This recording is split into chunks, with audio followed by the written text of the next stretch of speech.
ॐ अज्ञानतिमिरान्धस्य ज्ञानञ्जनशलाकया चक्षुरुन्मिलितं येन तस्मै श्रीगुरुवे नमः।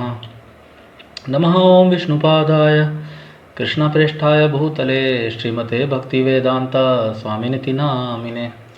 नमस्ते सारस्वते देवे गौरवाणी प्रचारिणे निर्विशेषशून्यवादी पाश्चात्यदेशतारिणे। जय श्री कृष्ण चैतन्य प्रभु नित्यानंद श्री अद्वैत गदाधर श्रीवासादि श्री गौर भक्त वृंदा। हरे कृष्णा कृष्णा कृष्णा हरे हरे, हरे राम राम राम हरे हरे। सो हरे कृष्णा डियर डिवोटीज, प्रिय मित्रों, तो भगवद गीता अध्ययन के पिछले सेशन में हमने द्वितीय अध्याय दूसरे अध्याय के दूसरे नंबर के श्लोक तक, संख्या प्रथम और द्वितीय, पहले और दूसरे श्लोक का हमने अध्ययन किया था। स्वामी श्रील प्रभुपाद जी के तात्पर्यों के द्वारा हमने अनेक सिद्धांत, वैदिक सिद्धांत समझने का प्रयत्न किया था। तो दूसरे श्लोक में हमने देखा था कि भगवान श्री कृष्ण ने बोलना प्रारंभ किया था। कुतस्त्वाकश्मलमिदं विषमे समुपस्थितम अनार्यजुष्टम अस्वर्ग्यम अकीर्तिकरम अर्जुन श्री भगवान वाचा। और स्वामी श्रील प्रभुपाद जी ने तात्पर्य के अंदर बहुत अच्छा व्याख्यान, सर्वप्रथम तो भगवान शब्द का, और बाद में जो कृष्ण भगवान ने कहा कुतस्त्वाकश्मलमिदं विषमे समुपस्थितम, हे अर्जुन, तुम्हारे मन में यह कल्मश आया कैसे? यह उस मनुष्य के लिए तनिक भी अनुकूल नहीं है जो जीवन के मूल्य को जानता हो। इससे उच्च लोकों की नहीं अपितु अपयश की प्राप्ति होती है।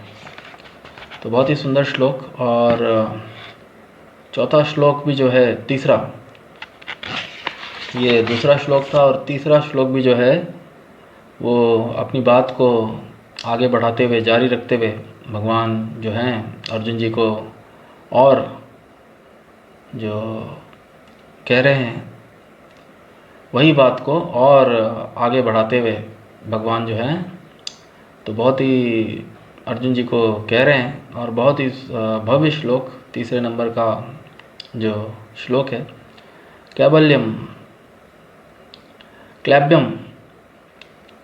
क्लैब्यम मा स्म गमा पार्था नैतत्वयि उपपद्यते शूद्रम हृदय दौर्बल्यम त्यक्तोत्तिष्ठ परन्तपः। तो बहुत ही सुंदर श्लोक। क्लैब्यम मा स्म गमा पार्था नैतत्वयि उपपद्यते शूद्रम हृदय दौर्बल्यम त्यक्तोत्तिष्ठ परन्तपः। क्लैब्यम मास्म गमः, क्लैब्यम नपुंसकता। तो प्रथम श्लोक में भगवान ने बोला कुतः, सरप्राइज, बहुत आश्चर्य के साथ भगवान श्री कृष्ण ने अपना आश्चर्य व्यक्त किया। और दूसरे श्लोक के अंदर उन्होंने शुरुआत करी नपुंसकता। क्लैब्यम मास्म गमः पार्था नैतत्वयि उपपद्यते शूद्रम हृदय दौर्बल्यम त्यक्त्वा, हृदय दौर्बल्यम शूद्रम हृदय दौर्बल्यम त्यक्त्वा उत्तिष्ठः परन्तपः। क्लैब्यम नपुंसकता, मा स्म मत, गमः प्राप्त हो, पार्थ हे पृथापुत्र, ना कभी नहीं, एतत् यह त्वयि तुमको, उपपद्यते शोभा देता है, ना तुमको ये शोभा देता है, शूद्रम तुच्छ, हृदय की दौर्बल्यम दुर्बलता, त्यक्त्वा त्याग कर, उत्तिष्ठ खड़े हो, परम तपा, हे शत्रुओं का दमन करने वाले, परम तपा, हे शत्रुओं का दमन करने वाले। तो हे पृथा पुत्र, कृष्ण भगवान अर्जुन जी का संबोधन पृथा पुत्र कर कर कह रहे हैं, हे पृथा पुत्र, इस हीन नपुंसकता को प्राप्त मत हो, यह तुम्हें शोभा, यह आपको शोभा नहीं देती। हे शत्रुओं के दमन करता, हृदय की शुद्ध दुर्बलता का त्याग कर युद्ध के लिए खड़े हो जाओ। हृदय की शुद्र दुर्बलता को त्याग कर यह तुम्हें शोभा नहीं देती, इस हीन नपुंसकता को प्राप्त मत हो। तो भगवान अपनी बात को आगे बढ़ाते हुए अर्जुन जी को कह रहे हैं, त्यक्त्वा उत्तिष्ठः, इस दुर्बलता को, हृदय की इस दुर्बलता को, शुद्र दुर्बलता को त्याग कर युद्ध के लिए खड़े हो जाओ। तो बहुत ही सुंदर तात्पर्य स्वामी श्रील प्रभुपाद जी लिख रहे हैं। अर्जुन को पृथा पुत्र के रूप में संबोधित किया गया है। पृथा कृष्ण के पिता वसुदेव की बहन थी, अतः कृष्ण के साथ अर्जुन जी का रक्त संबंध था। यदि क्षत्रिय पुत्र लड़ने से मना करता है तो वह नाम का क्षत्रिय है, और यदि ब्राह्मण पुत्र अपवित्र कार्य करता है तो वह नाम का ही ब्राह्मण है। ऐसे क्षत्रिय तथा ब्राह्मण अपने पिता के अयोग्य पुत्र होते हैं। अतः कृष्ण यह नहीं चाहते थे कि अर्जुन अयोग्य क्षत्रिय पुत्र कहलाए। अर्जुन कृष्ण के घनिष्ठतम मित्र थे और कृष्ण प्रत्यक्ष रूप से उनके रथ का संचालन कर रहे थे। किंतु इन सब गुणों के होते हुए भी यदि अर्जुन जी युद्ध भूमि को छोड़ते हैं तो वह अत्यंत निंदनीय कार्य करेंगे। अतः कृष्ण ने कहा कि ऐसी प्रवृत्ति अर्जुन के व्यक्तित्व को शोभा नहीं देती। अर्जुन जी यह तर्क कर सकते हैं कि वह परम पूजनीय भीष्म तथा स्वजनों के प्रति उदार दृष्टिकोण के कारण युद्ध भूमि छोड़ रहे हैं, किंतु कृष्ण ऐसी उदारता को केवल हृदय दौर्बल्य मानते हैं। ऐसी झूठी उदारता का अनुमोदन एक भी शास्त्र नहीं करता। अतः अर्जुन जैसे व्यक्ति को कृष्ण के प्रत्यक्ष निर्देशन में ऐसी उदारता या तथाकथित अहिंसा का परित्याग कर देना चाहिए। तो बहुत ही सुंदर श्लोक, बहुत ही भव्य श्लोक और बहुत ही भव्य अनुवाद व तात्पर्य, शब्दार्थ अनुवाद तात्पर्य स्वामी श्रील प्रभुपाद जी द्वारा। तो क्लैब्यम मास्मगम पार्थ न तत्त्वयि उपपद्यते, शूद्रम हृदय दौर्बल्यम त्यक्त्वोत्तिष्ठ परंतपः। क्लैब्यम, तो कृष्ण भगवान अपने मित्र अर्जुन जी को कह रहे हैं, ऐसी नपुंसकता को प्राप्त मत हो। क्षत्रिय जो होते हैं वो तो शौर्यम तेजो धृतिर्दाक्ष्यम युद्धे च पलायनम, युद्ध के अंदर कभी भी वो पीछे नहीं हटते हैं, और वो भी जब युद्ध धर्म की स्थापना के लिए हो। क्षत्रिय तो खून से इतने गर्म होते हैं कि वो अगर युद्ध की चुनौती या ललकार सुनकर कभी वो पीछे नहीं हटते। और यहाँ तो युद्ध जो हो रहा है वो धर्म की रक्षा के लिए हो रहा है। और यदि क्षत्रिय ही ऐसे आतताइयों, ऐसे दुष्ट पापियों से समाज की रक्षा नहीं करेंगे तो और कौन करेगा। तो कृष्ण भगवान अर्जुन जी को पृथा पुत्र माता कुंती जो थी, वो इतिहास के अंदर शूरसेन जो थी उनकी पुत्री, और उनका जन्म का जो नाम था वो पृथा। बाद में राजा कुंती भोज जो शूरसेन जी के भ्राता कज़न, उनको जब वो दे दी गई तो बाद में कुंती भोज उस राज्य के अंदर उनका नाम कुंती पड़ा। तो पृथा जो थी वे उनका वसुदेव जी की बहन थी रिश्ते से, और अर्जुन जी के साथ कृष्ण भगवान का रक्त संबंध था, ब्लड रिलेशनशिप।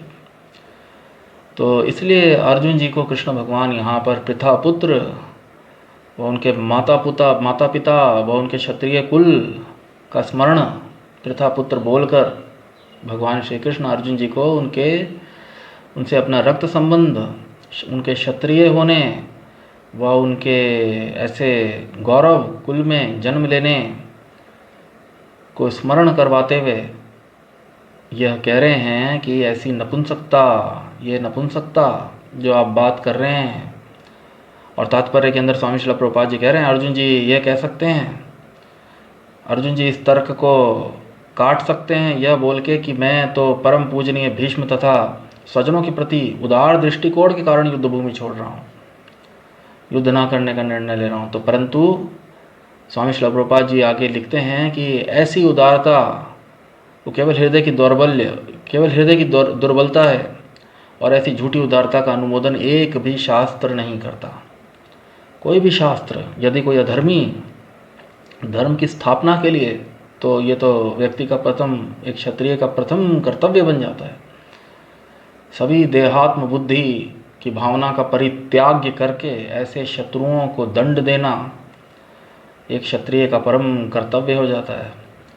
और कृष्ण के निर्देशन में, स्वयं भगवान श्री कृष्ण के निर्देशन में तो पृथा पुत्र कहकर कृष्ण भगवान जी अर्जुन जी को संबोधन कर रहे हैं और कह रहे हैं ऐसी नपुंसकता को क्लैब्यम मां स्म गम मत जाओ, मां स्म गम पार्थ न तत्वयि उपपद्यते आपके पद आपको शोभा, ऐसी चीज़ आपको न तत्वयि ना एतत् त्वयि, यह आपको शोभा नहीं देती। ना एतत् त्वयि उपपद्यते शूद्रम हृदय, शूद्रम तुच्छ, तो शूद्र और ब्राह्मण, उदारता और तुच्छ और निम्न, तो यहाँ पे जो शब्द का प्रयोग लिया गया है शूद्रम हृदय दौर्बल्यम, तो ये जो हृदय की आपकी दुर्बलता जो अत्यंत तुच्छ है, सराहनीय नहीं है, अनुमोदन, कृष्ण भगवान ने इसका अनुमोदन नहीं किया। तो कृष्ण भगवान बोल रहे हैं इसकी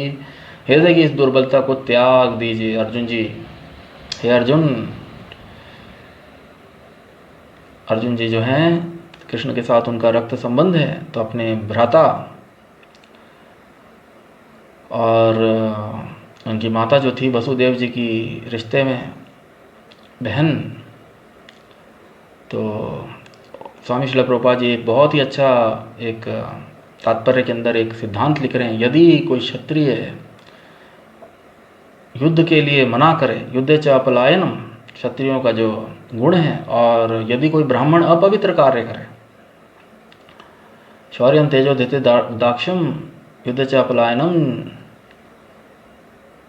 दानम ईश्वर भावस्य शत्रांग कर्म स्वभावजम, और वहीं जो ब्राह्मण हैं वे शमो दमस्तपः शौचम, शमो दम तपः शौचम शांतिरार्जवमेव च ज्ञानम विज्ञानम आस्तिक्यम ब्रह्म कर्म स्वभावजम, वहीं एक जो ब्राह्मणों के जो गुण हैं क्षमा दमा तपः शौचम पवित्रता और आर्जवम सत्य के राह पे चलने वाले, ज्ञानम विज्ञानम ज्ञान से पूर्ण, साक्षात्कार से पूर्ण, आस्तिक्यम ईश्वर में विश्वास रखने वाले। तो अगर एक ब्राह्मण कोई अपवित्र कार्य करे और एक क्षत्रिय अगर युद्ध से पलायन कर दे या युद्ध करने से इनकार कर दे, वो भी धर्म युद्ध, तो वो केवल नाम का क्षत्रिय है। तो स्वामी श्रील प्रभुपाद जी वर्णन करते हैं चातुर्वर्णम मया सृष्टम गुण कर्म विभागशः, 4 वर्णों में जो व्यक्ति का जन्म होता है, और केवल जन्म लेने से ही नहीं, एक व्यक्ति ब्राह्मण क्षत्रिय वैश्य या शूद्र अपने गुण व कर्मों से कहलाता है। एक व्यक्ति वास्तविकता में ब्राह्मण है या वैश्य, क्षत्रिय है या वैश्य है या शूद्र है, या उसके कर्मों से और उसके गुणों से इस बात का पता चलता है। और यदि कोई व्यक्ति के अंदर उस वर्ण के गुण और कर्म ना दिखें, तो वो व्यक्ति केवल नाम से ही, यदि एक क्षत्रिय कुल में जन्म लेने के बाद और क्षत्रिय धर्म को अपनाने के बाद यदि व्यक्ति क्षत्रिय की तरह स्वभाव, उसके आचरण, उसके गुण व उसके कार्यों में, उसके आचरण में यह नज़र नहीं आता है, तो वह व्यक्ति केवल नाम का क्षत्रिय है। जन्मे जायते शूद्रा संस्कारात् भवेद द्विजा वेद पठेद भवेद विप्रो। जन्म के साथ प्रत्येक व्यक्ति जो होता है वास्तविकता के अंदर, चाणक्य पंडित और अन्य समस्त शास्त्रों का जो मत है वो शूद्र होता है, परंतु संस्कारों के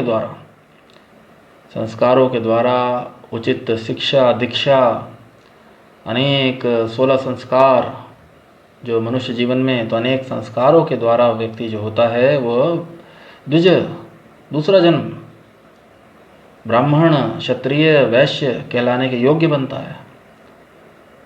तो द्विजा और वेद पठेत भवेद विप्रो और ब्रह्म जानाति, और ब्राह्मण तो बहुत उच्च होता है जो ब्रह्म को समझ जाता है। तो यदि कोई ब्राह्मण या अपवित्र कार्य करे और यदि कोई क्षत्रिय जो है युद्ध करने से इनकार करे तो वो केवल नाम का ही क्षत्रिय होता है। और कृष्ण भगवान यह नहीं चाहते थे कि उनके जो प्रिय मित्र, उनके भ्राता, उनके प्रिय भक्त भविष्य के अंदर जो है उनकी निंदा हो और वे अयोग्य क्षत्रिय पुत्र कहलाएं। तो इसलिए कृष्ण भगवान उनका संबोधन प्रथा पुत्र कहकर कह रहे हैं और उनको वो उत्साहित कर रहे हैं, उनको प्रेरित कर रहे हैं। त्यक्त्वा उत्तिष्ठा परंतपः, ऐसी हृदय की ऐसी तुच्छ क्षुद्रम हृदय दौर्बल्यम, हृदय की ऐसी तुच्छ दुर्बलता को त्याग कर खड़े हो जाओ, युद्ध के लिए खड़े हो जाओ। आप रथ पर वापस बैठ गए हैं ऐसे शोकाकुल होकर, भाव विभोर होकर, तो ऐसी दुर्बलता को त्याग कर पुनः रथ के ऊपर आप खड़े हो जाइए। और इन सब गुणों तो क्षत्रिय कहलाएगा। अर्जुन कृष्ण के घनिष्ठतम मित्र थे और कृष्ण प्रत्यक्ष रूप से उनके रथ का संचालन कर रहे थे, किंतु इन सब गुणों के होते हुए भी यदि अर्जुन युद्ध भूमि को छोड़ते हैं तो वह अत्यंत निंदनीय कार्य होगा। तो सारी परिस्थितियां जो है अर्जुन जी के अनुकूल हैं और स्वयं भगवान श्री कृष्ण धर्म के रक्षक वहाँ पर अर्जुन जी के लिए की सहायता के लिए रथ पर उपस्थित हैं। और ऐसी परिस्थितियों के अंदर भी यदि अर्जुन जी युद्ध के लिए मना करते हैं या युद्ध भूमि छोड़ते हैं तो यह अत्यंत निंदनीय कार्य होगा। अतः कृष्ण ने कहा कि ऐसी प्रवृत्ति अर्जुन जी के व्यक्तित्व को शोभा नहीं देती। अर्जुन जी यह तर्क कर सकते हैं और स्वामी श्रील प्रभुपाद जी, जैसे हमने चर्चा किया, स्वामी श्रील प्रभुपाद जी कह रहे हैं और अगले श्लोक के अंदर हम देखेंगे अर्जुन जी यह ऐसा तर्क करेंगे, परंतु वो अपनी मन की व्यथा अपने मित्र व अपने सखा जो हैं भगवान श्री कृष्ण को व्यक्त करेंगे ताकि कृष्ण भगवान उनके मन अपने उपदेश द्वारा जो है उनके मन पर पूर्व तात्पर्यों में हमने देखा, स्वामी श्रील प्रभुपाद जी कह रहे हैं जिस अज्ञानता के असुर ने अर्जुन जी के मन को और विवेक को जो है पूरी तरह ढक लिया है और वे अपना कर्तव्य करने में विमुख हो रहे हैं, तो कृष्ण भगवान उस असुर का वध करके अपने उपदेशों के द्वारा उस अज्ञानता के रूपी असुर का वध करके कृष्ण अर्जुन जी को पुनः जो है अपने कर्तव्य का बोध करा देंगे। तो बहुत ही सुंदर श्लोक और तात्पर्य और ऐसी झूठी उदारता। तो यदि कृष्ण भगवान जी वो अर्जुन जी, भीष्म जी व द्रोणाचार्य व अन्य गुरुजनों, परिजनों, स्वजनों के प्रति उदार भावना दिखाते हैं तो उसको ऐसी झूठी उदारता का अनुमोदन एक भी शास्त्र नहीं करता। किसी भी शास्त्र के अंदर ऐसी परिस्थिति के अंदर जहाँ पर अधर्मियों को दंड देने की बात हो रही है और वो अधर्मी युद्ध करने के लिए मरने मारने पर उद्यत हैं, तो ऐसी परिस्थिति के अंदर उनको दंड देना सर्वप्रथम सबसे उचित कार्य है। अतः अर्जुन जैसे व्यक्ति को कृष्ण के प्रत्यक्ष निर्देशन में ऐसी उदारता का तथा कथित अहिंसा का परित्याग कर देना चाहिए। तो बहुत ही सुंदर श्लोक। और दूसरा श्लोक जो है अर्जुन जी अपने मन की व्यथा आखिर कृष्ण को पुनः कहते हैं और बहुत ही सुंदर श्लोक, चौथे नंबर का जो श्लोक है। अर्जुना वाचा कथम भीष्मम् अहं संख्ये द्रोणं च मधुसूदनः ईशुभिः प्रतियोत्स्यामि पूजार्हावरिसूदना। पूजार्हावरिसूदना। कथम भीष्मम् अहं संख्ये द्रोणं च मधुसूदना ईशुभिः प्रतियोत्स्यामि पूजार्हावरिसूदना। पूजार्हाव अरिसूदना अरिसूदना। तो बहुत ही सुंदर श्लोक अर्जुन जी कह रहे हैं। अर्जुन वाचा, अर्जुन जी ने कहा, कथम किस प्रकार भीष्म को अहम मैं संख्ये युद्ध में द्रोणम द्रोण को च भी मधुसूदन हे मधु के संहार करता ईशु भी तीरों से प्रतियोत्स्यामि उलट कर प्रहार करूंगा पूजा अर्हो पूजनीय अरिसूदन हे शत्रुओं के संहारक। तो कृष्ण भगवान को पुनः अर्जुन जी जो हैं वो मधुसूदन अरिसूदन एक ही श्लोक के अंदर दोनों शब्दों का प्रयोग करके संबोधन कर रहे हैं। मधुसूदन मधु नामक राक्षस को मारने वाले, अरिसूदन शत्रुओं का वध करने वाले। और फिर वो अर्जुन जी कह रहे हैं, कथम भीष्मम अहम संख्ये, भीष्म द्रोण जी के साथ तीरों से कैसे मैं जो है प्रहार करूंगा, उलट कर प्रहार। अर्जुन जी ने कहा, हे शत्रुहंता अरिसूदन, हे मधुसूदन, मैं युद्ध भूमि में किस तरह भीष्म तथा द्रोण जैसे पूजनीय व्यक्तियों पर उलट कर बाण चलाऊंगा। बहुत ही सुंदर श्लोक। हे शत्रुहंता, हे मधुसूदन, मैं युद्ध भूमि में किस तरह भीष्म तथा द्रोण जैसे पूजनीय व्यक्तियों पर उलट कर बाण चलाऊंगा। और बहुत ही सुंदर तात्पर्य स्वामी श्रील प्रभुपाद जी लिख रहे हैं तात्पर्य के अंदर, भीष्म पितामह तथा द्रोणाचार्य जैसे सम्माननीय व्यक्ति सदैव पूजनीय। यदि वे आक्रमण भी करें तो उन पर उलटकर आक्रमण नहीं करना चाहिए। यह सामान्य शिष्टाचार है कि गुरुजनों से वाग युद्ध भी न किया जाए। यहाँ तक कि यदि कभी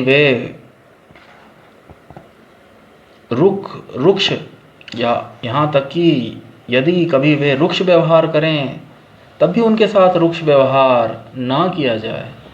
तो फिर भला अर्जुन उन पर बाण कैसे छोड़ सकते हैं। क्या कृष्ण कभी अपने पितामह नाना उग्रसेन या अपने आचार्य सांदीपनि मुनि पर हाथ चला सकते थे। अर्जुन जी ने कृष्ण के समक्ष ये ही कुछ तर्क प्रस्तुत किए। तो बहुत सुंदर श्लोक अर्जुन जी ने पुनः जो है अपने मन की व्यथा भगवान को बताई।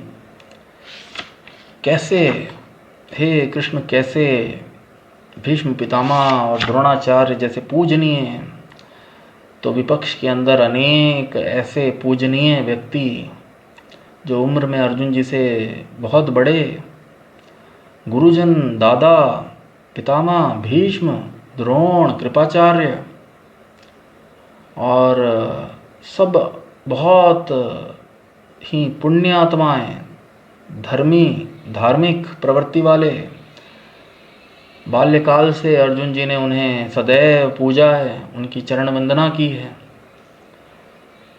तो ऐसे पितामह भीष्म कृष्ण खड़े करबद्ध हों, ऐसा पुण्य प्रताप। तो भीष्म पितामह, द्रोणाचार्य, कृपाचार्य ये सब कोई साधारण अत्यंत धर्मी, कहते हैं कृष्ण भीष्म पितामह जी की मृत्यु के समय स्वयं कृष्ण भगवान करबद्ध हाथ जोड़कर खड़े थे। इतने पुण्य आत्मा, उनको मृत्यु शैया पे लेटे देख और उनके प्राण वो छोड़ सकें, उसके लिए स्वयं भगवान श्री कृष्ण उनको दर्शन देने के लिए उनके अंतिम समय में उपस्थित हुए थे। तो और वो भी हाथ जोड़ के कृष्ण खड़े कर बद्ध हों, ऐसा पुण्य प्रताप। तो भीष्म देव और द्रोणाचार्य और कृपाचार्य इतने पुण्य आत्मा, ऐसे पुण्य आत्माओं पर तो कभी भी सदैव पूजनीय हैं। स्वामी श्रील प्रभुपाद जी तात्पर्य के अंदर लिख रहे हैं। और उनके ऊपर कभी पलटकर यदि वे वार भी करें, यदि वे आक्रमण भी कर दें, ऐसे पुण्यात्मा के हाथों तो मरकर व्यक्ति जो होता है वो उच्च लोकों को प्राप्त होता है। ऐसे भगवान के भक्त भीष्म पितामह, द्रोणाचार्य, कृपाचार्य, इनके हाथों तो व्यक्ति प्राण त्याग करके उच्च लोकों व इवन मोक्ष तक को प्राप्त कर सकता है। और ऐसे यदि ऐसे पुण्यात्मा, ऐसे ईश्वरीय गुण रखने वाले सज्जन परिजन यदि आक्रमण भी करे तो उनके ऊपर पलटकर वार नहीं करना चाहिए। और स्वामी श्रील प्रभुपाद जी तात्पर्य में लिख रहे हैं कि उनसे तो कभी वाग युद्ध, गुरुजनों से वाग युद्ध भी नहीं किया जाए, ये सामान्य शिष्टाचार। तो सामान्य शिष्टाचार ये कहता है कि गुरुजन और परिजन और पिता समान और दादा समान और माता पिता और दादा पर तो कभी भी उनके साथ तो वाग युद्ध, वाणी से भी युद्ध नहीं किया जाना चाहिए। परंतु अर्जुन जी कह रहे हैं कि ईशु भी प्रतियोत्स्यामि, धनुष के साथ, धनुष बाण के साथ, बाणों के साथ मैं कैसे उनसे युद्ध कर सकूंगा। हे मधुसूदन, आपने तो मधु नामक राक्षस का वध किया था। यहाँ तो ये जो लोग हैं ये पूजनीय, अत्यंत पूजनीय हैं। और अरिसूदना, कृष्ण भगवान जो हैं अरिसूदन, शत्रुओं को संहार करने वाले। तो कृष्ण भगवान से अर्जुन जी अरिसूदन कहकर एक रूप से प्रश्न कर रहे हैं, क्या आप कभी अपने पिता नाना उग्रसेन या अपने आचार्य सांदीपनी मुनि पर हाथ चला सकते हैं? क्यों? क्योंकि यहाँ पर अर्जुन जी के आचार्य, अर्जुन जी के गुरु द्रोणाचार्य, अर्जुन जी के दादा जो हैं वो यहाँ पर युद्ध भूमि में उनके सामने युद्ध करने के लिए उनसे सामने उपस्थित हैं, विपक्षी दल के अंदर। तो बहुत ही सुंदर तात्पर्य। और स्वामी श्री प्रभुपाद जी कह रहे हैं यदि वे कभी रुक्ष व्यवहार भी करें तो उनके साथ गुरुजन और ऐसे पूजनीय, सम्माननीय, ऐसे पवित्र आत्माओं के साथ, ऐसे महान पुरुषों के साथ कभी भी यदि वे रुक्ष व्यवहार भी करें तो उनके साथ कभी रूखा व्यवहार, रूखा व्यवहार, तब भी उनके साथ रूखा व्यवहार ना किया जाए। तो भला अर्जुन जी उन पर कैसे बाण छोड़ सकते हैं? तो अर्जुन जी की वास्तविकता में जो मानसिक स्थिति थी वो अत्यंत बिकाऊ, क्योंकि अर्जुन जी जो थे भगवान के एक अनन्य भक्त थे और प्रत्येक जीव के प्रति दया भाव, करुणा भाव, प्रेम भाव रखते थे। और जो उनके सर्वाधिक, सबसे अधिक पूजनीय, जो उनके दादा पितामह और उनके गुरुजन जो भगवान तुल्य, उनके लिए ईश्वर तुल्य थे, वे ही उनके समक्ष युद्ध करने के लिए उपस्थित हैं। और उनको बाणों से उनका प्रतिकार, उन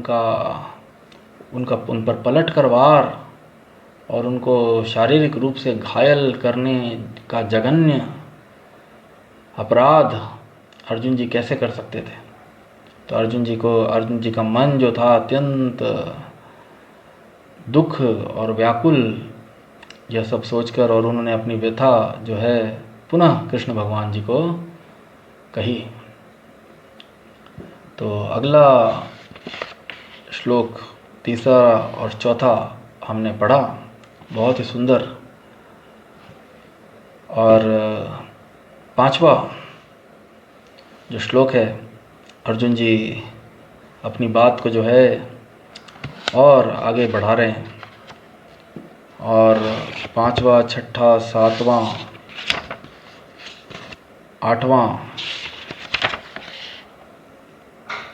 आठवें श्लोक तक अर्जुन जी अपनी बात को आगे कहेंगे। फिर संजय जी,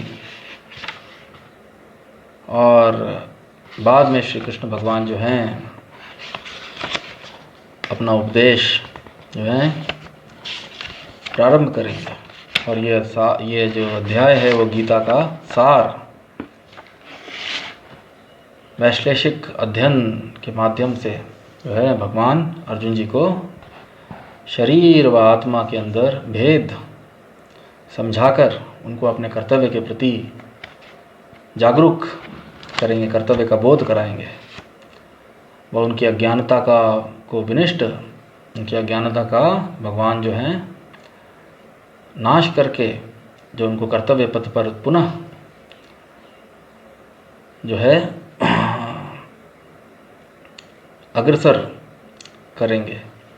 तो अगला श्लोक तीसरे, चौथा और पाँचवें नंबर का जो श्लोक है, अर्जुन जी अपनी बात को जारी रखते हुए कह रहे हैं,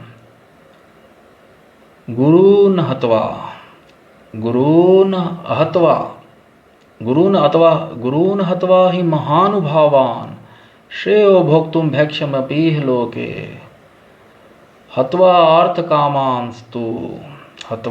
अर्थकामांस्तु गुरूनिहैव भुञ्जीय भोगान् रुधिरः प्रतिग्धान्। तो बहुत ही सुंदर श्लोक। गुरून हत्वा हि महानुभावान् श्रेयो भोक्तुं भैक्ष्यमपीह लोके हत्वार्थकामांस्तु गुरूनिहैव भुञ्जीय भोगान् रुधिरः प्रतिग्धान्। गुरून हत्वा हि महानुभावान् श्रेयो भोक्तुं भैक्ष्यमपीह लोके